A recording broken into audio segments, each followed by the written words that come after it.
Hey people, it's me, Lyvonne, aka Lyvonnethedon, and today's episode is all about an artist called Nkanga, who is sharing his journey with you about being a Nigerian artist based in Leeds. Have fun, sit back, relax, and enjoy.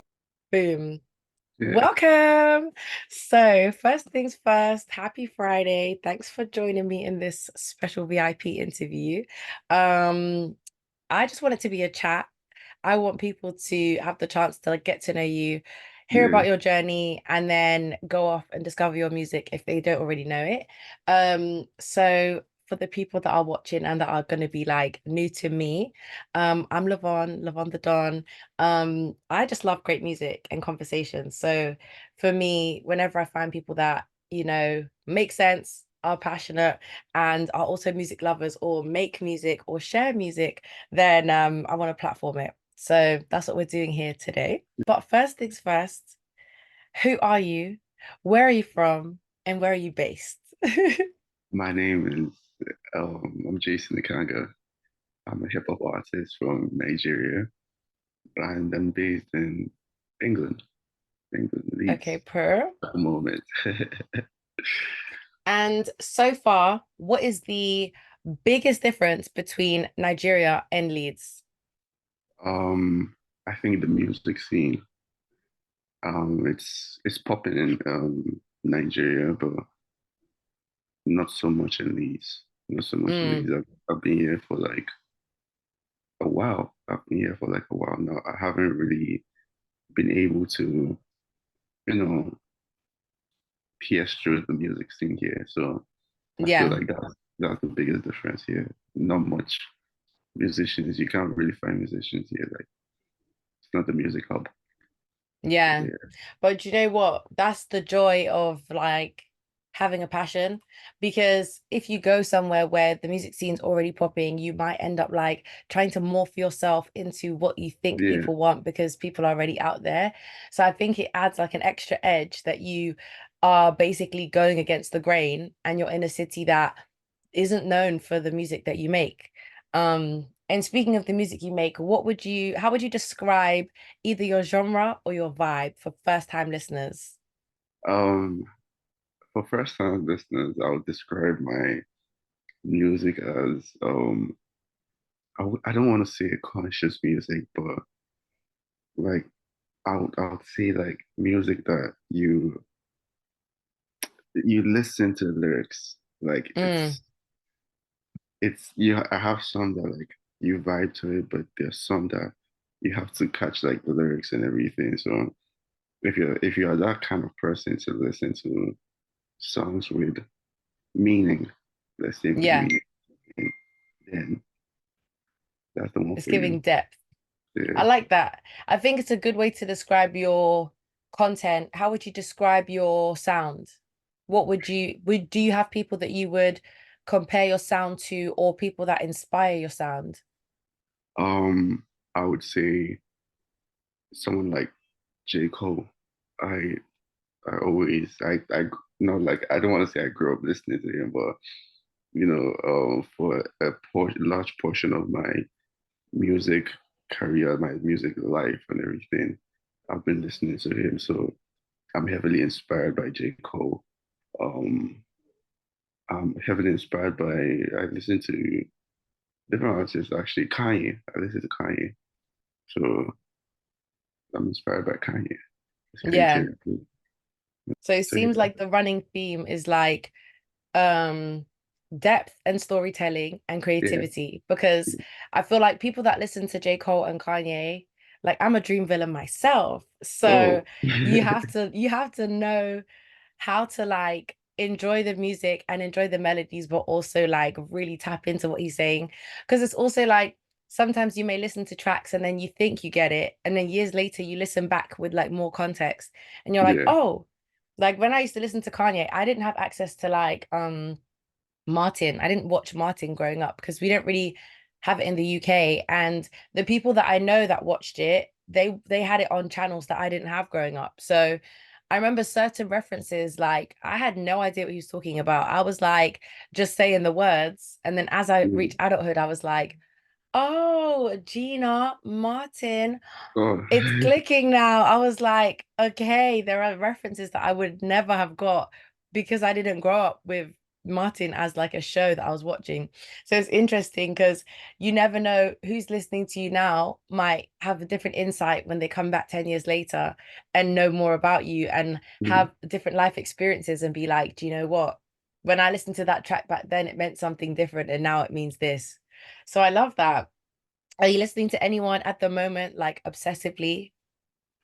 I've been listening to a lot of Drake actually. I've been listening to a lot of Drake. I used to listen to him before, but I've been Gary, I'm listening joking. to What's your favorite track at the moment? Or do you have a favorite Drake project? I would like to say um hmm, is it Thank Me Now or so? Oh, Thank Me Now, the you're old Drake asking the wrong actually. one. I think it's Thank Me Later. Thank Me Um, Later. My what's bad. the Thank Me album Later. cover? Is it the one where he's like, The one from that he had best I ever had. oh yeah, yeah, yeah, yeah, Best I yeah, ever yeah. had. So That was a moment. it's more like I've been actually like scouting like old music Mm, and just refreshing my memory. Like what you said, yeah, listening to things back then right now is puts a lot of things into context. So yeah, I hear that. And how old are you? Because people need to know like what your context is. When you said you don't want to say you grew up listening to J. Cole, but you spent a portion of your life, like what's your age range and what was the pivotal point that made you actually want to create music? yeah, I'm 26 right now. Hmm. Um, I listen to a lot of people growing up. That was Lil Wayne, Eminem, even Akon. I listened to so many people, but it was more like I felt like listening to them actually it was a way of shaping my brain Mm, like into music and all. But the point I started, like I was like, you know what, I want to like actually make music was there was a G-Eazy project that I listened to. I can't remember the name, but there's a project I listened to, and it's like, I want to try and make something similar to this. Even the J. mm, Cole project, Born Sinner, I was like, I feel like I can make something similar to this. yeah, And that was like the point in my career that I was like, okay, I can do yeah, something like that. And I was like, yeah, why not try? Like, yeah. We would say try a thing. If you don't try a thing, you'll never know. I love that. And exactly. I love the fact that you have influences from different areas because obviously G-Eazy, he's a Bay Area Yeah, guy. Then you've got Lil Wayne, he's Louisiana. Then you've got Eminem, who's from where? Michigan. Where's Eminem from? I And then think, you've got J. Cole.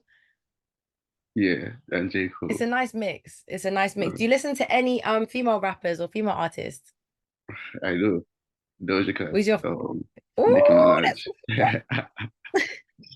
Doja Cat, Nicki Minaj. I think my go-to female artist would be Doja Cat.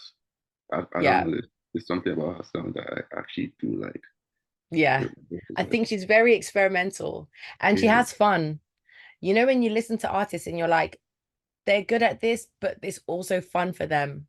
It's yeah. not something that like is really strenuous. And yeah, they work on their craft, but Doja Cat is one of the artists that I just feel like I listen to her and I can tell she's She's really just having a having good fun. time.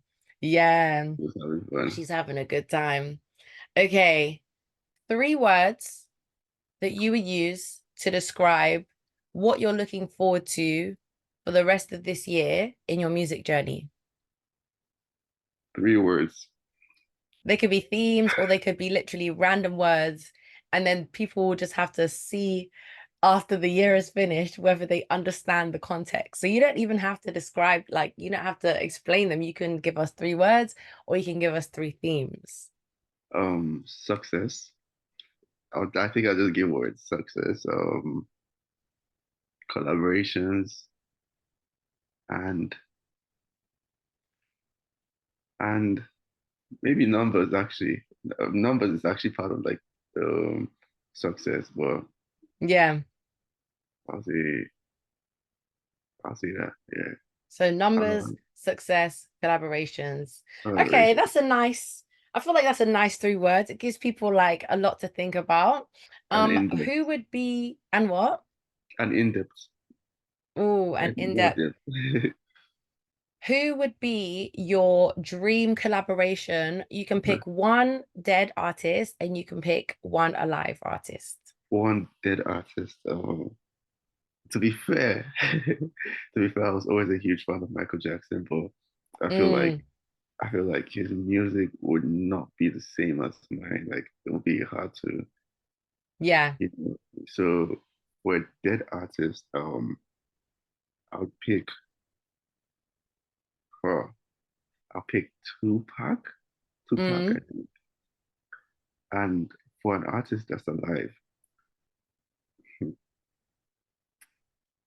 I'll have to go with I'll have to go with ha. I have to go with J. Cole. J. Cole. I was like, if you don't guess J. Cole, I will guess J. Cole for you. I was like, yeah, like Dream, it makes sense. It makes Yeah, sense. And I I'd have think as to. well, like he is good at collaborating with artists from like different regions. So it wouldn't be like a stretch for him. Like he has a tape with the Dream Villains, like that has different influences from artists from around the world. So I think it's like nice to work with an artist that's worked with people from different cultures so they have an understanding and bring Yeah, something else to the table. Sometimes if you work with somebody that's never worked with anyone outside of their region or their country, it might feel like you're not working together in a way that's like as collaborative. You might just not click. You never know. yeah. But that's exciting. Can't wait to see that. I'm very much gonna be like, hey guys, on We this called it. date, we called it. So you're welcome.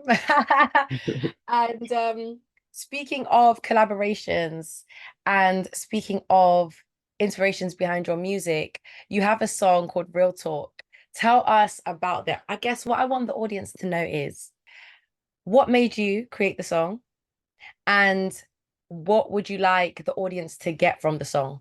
Well, Real Talk was Real Talk was more or less like me telling the audience how skillful I was, like how good I was with my pen game, like to actually create and all. It was just like, yo, okay, this is Jason. The boy can actually rap. Mm, So, listen, like he knows what he's doing. So Real Talk was surrounded about around that. And I wanted to put it in more like head bopping, it's like head bopping kind of music. yeah. I wouldn't want to say boom bap or something, but more leaning towards Jack Harlow kind of music. Mm, So that was what I was aiming for. I was like, look, let them know, but as they know, let them bob their heads. And yeah. it's more like for listeners, I wanted them to actually just listen and be like, okay, yo, like, bro, if he says that he's good with the pen, he's skillful, I could be that as well. Like, I feel like Mm, anyone could be as talented as he is. yeah. So it gives you that kind of boost of confidence. Like, bro, he's doing it, I can do it too. Yeah. So, I think you can hear that in your music as well. Like listening to your other tracks and going through like how you rap is very confident, it's very much I feel like sometimes we're taught to do the whole humble thing. And J. Cole is actually an example of that. Like J. Cole is one of those rappers that feels like they need to be humble and like make sure that people know that no matter how big they are and how rich they are, like they're still connected to the people and like, as much as I love Jermaine, I don't resonate with that anymore because I'm yeah. like, it's actually time for us to talk our ish. Like, he's a different age because he's about 36. I think he's like 36, 37. Oh, So wow. for me, I'm like, he's at a stage where it makes sense for him to think like that because he's gone through the stage of like being a bragger and figuring out what his sound is and how to fit in but create his own music. And I feel like a lot of people like our generation, like I'm 30, so I'm like a bit older than you, but in Yeah. general, like we're taught to like, especially as Black people, be very humble and let everyone know how grateful we are for the opportunities that we receive. But actually, a lot of the time we create those opportunities. A lot of the time we're excellent. And even when you look at the definition of humble, it's not being down to earth. It's not the same thing. Being humble is like dumbing down your skills and abilities so people don't Yeah. feel intimidated. And like the fact that you are confident in the way that you rap and you're able to talk about that, not my voice running out, and then giving other people that energy, like that's really beautiful because you also don't know who you're going to inspire or who's going to come across your music at what time in their life. So you might create something, even flippantly, you might do a freestyle for Bants and be like, you know what, I'm just going to put this out because I can, why not? And somebody that's thinking, hey, maybe I should be more serious if I want to be a musician, or maybe I should work on it in this way or that way, listens and they're like, he's having fun with it. Maybe I should have fun with it. And then Yeah. it creates like a domino effect. So I think it's nice being able to do something with the view of it being a bigger picture whilst also allowing yourself to be confident and be fearless and be passionate. Like you can be grateful and down to earth whilst also being proud of your skills and being proud of the fact that you put your heart and soul into your music and people hear that. So that's really nice. What would you say your greatest accomplishment is to date? And then I'm going to follow that up with a question Um, that's thinking about future. um, coming from Nigeria, specifically Abuja. So most of these people wouldn't dream of getting heard outside the Yeah. city. So for someone like me, getting heard on a big platform like BBC, Yeah. a lot of people might, look at it like, it's just one of those things. But I look at it as more like a big thing to me. Like Yeah. I wouldn't have actually thought about like, bro, like they'll be playing Jason and Nkanga on BBC and all of that. So I would have actually thought about that in a million years. Mm, Moreover, like bro, like getting played around the world from like places I've never been. Bro, yeah. that's a huge accomplishment to me. No matter how small, no matter even if it's hundreds of people, 200s of people, bro, no matter how small it is huge. But I'll Yeah. say BBC, like to me, that's my own personal opinion. Yeah. It's the hugest. I love So, that.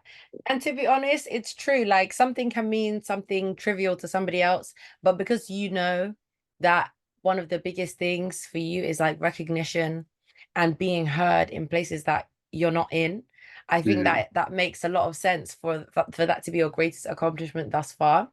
Which brings me to the next question.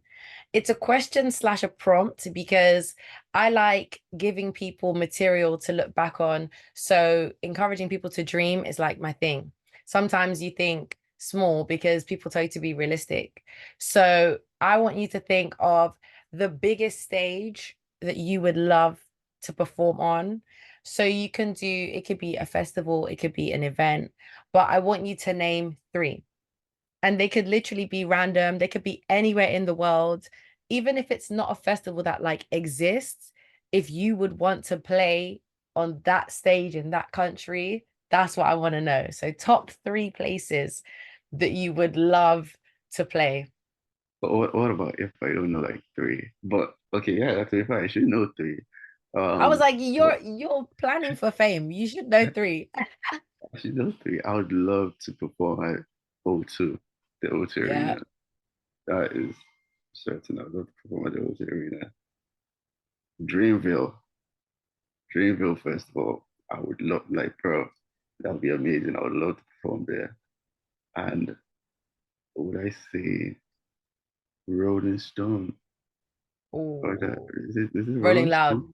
Yeah. Rolling, Rolling Loud. Yeah. I love to That would perform. be lit. I love to perform at the Rolling Loud. So those three, but specifically O2. I don't know this. There's just something about it. Yeah.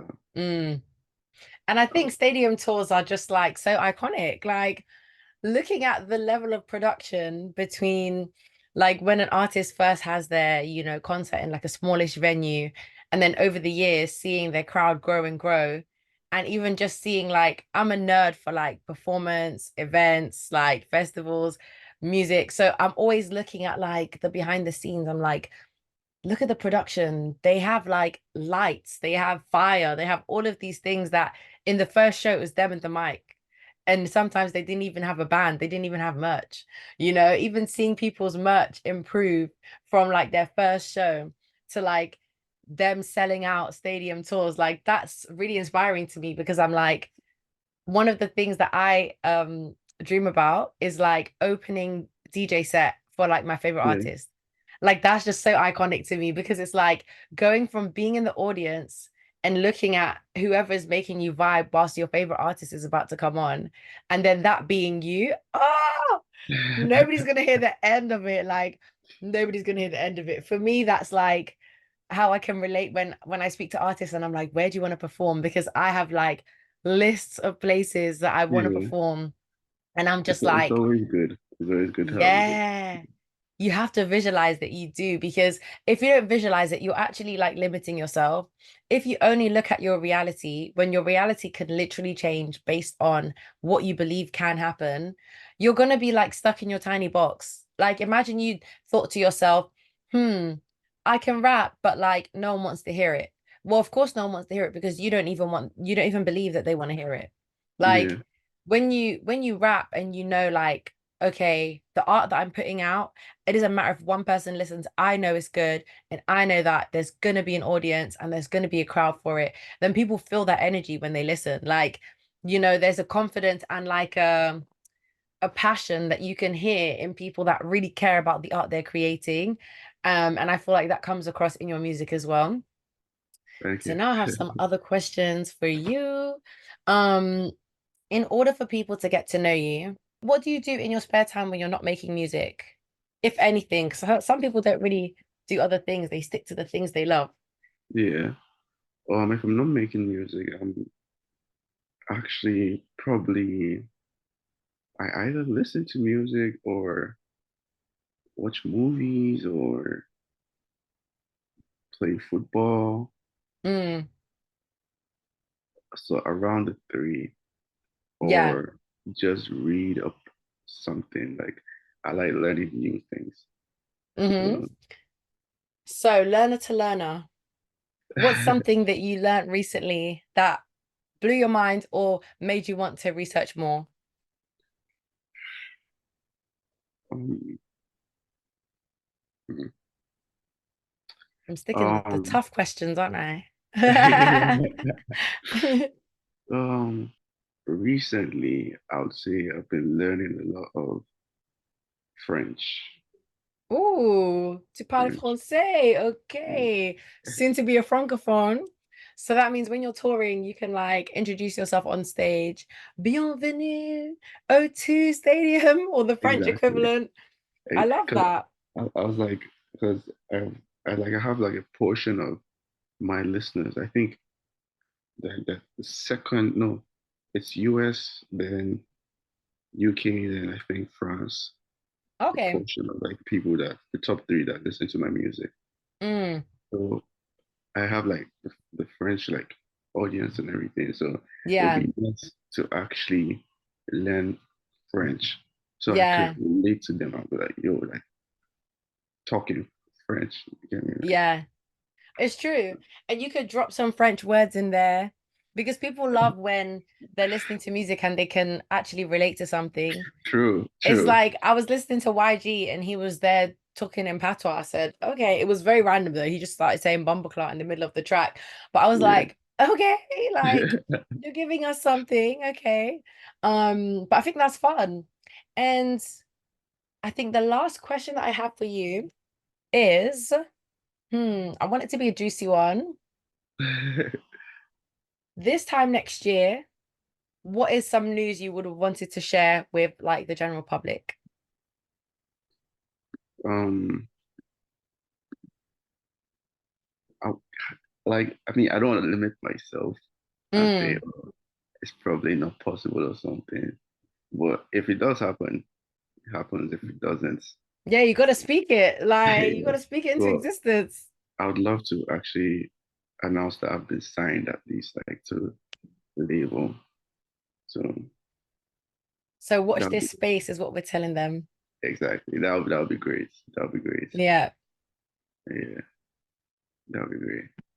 I can see you visualizing it now.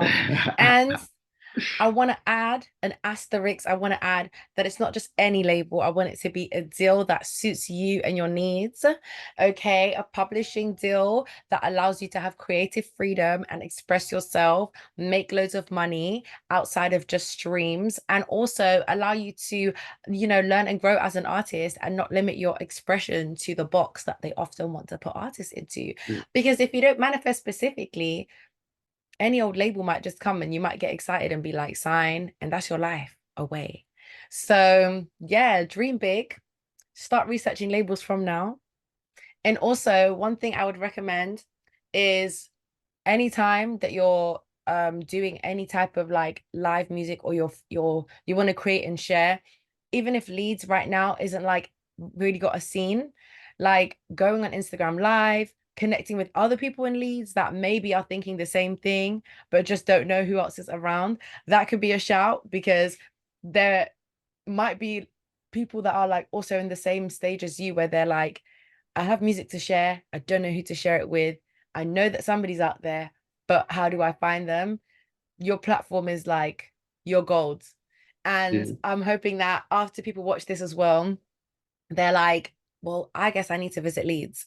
I guess I need to see what's popping there. Because Leeds is a massive city for music, but not really for rap, and not really for like, I wouldn't say like storytelling rap as well. I feel like I don't have as much music history on Leeds, but it's not giving that. And that yeah. doesn't mean that it's not possible. It means that you could be the one to push it. So, yeah, I'm excited. Your journey is like not even beginning. It's like you're already on the journey. So, we're excited to see like where you go from here. It could be Yeah. 6 months from now and you could be signed, you know? Who knows? So, stay positive. And do you have anything that you're releasing that you're allowed to talk about, or maybe any hints? Let's see. Something I haven't released a while, Mm-hmm. in a while. So I'll just leave it as that. Something I haven't released Okay. in a while. So all the detectives like me are now going to be going through the archives and looking to see what has been released and what could be released again. Okay. Well, thank you so much for joining me. And Thank you I'm for very having me. excited to see where your journey blossoms and goes to. And how do people find you? I need you to give us the Instagram, the TikTok, whatever platforms you use, and also how they can listen to your music and support you as an artist. Um, it's Jason Nkanga on all platforms except for Instagram, where it's Jason Nkanga underscore. So Mm-hmm. if you just type Jason Nkanga, JasonNkanga, you'll find me everywhere. Like, Okay, per. Well, I'm excited. And yes, have a lovely week. And I'm sure we'll be seeing you on Billboard soon.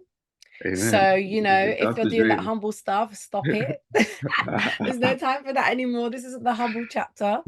And yes, I'm excited for the growth. And I'm excited that you've shared this with me.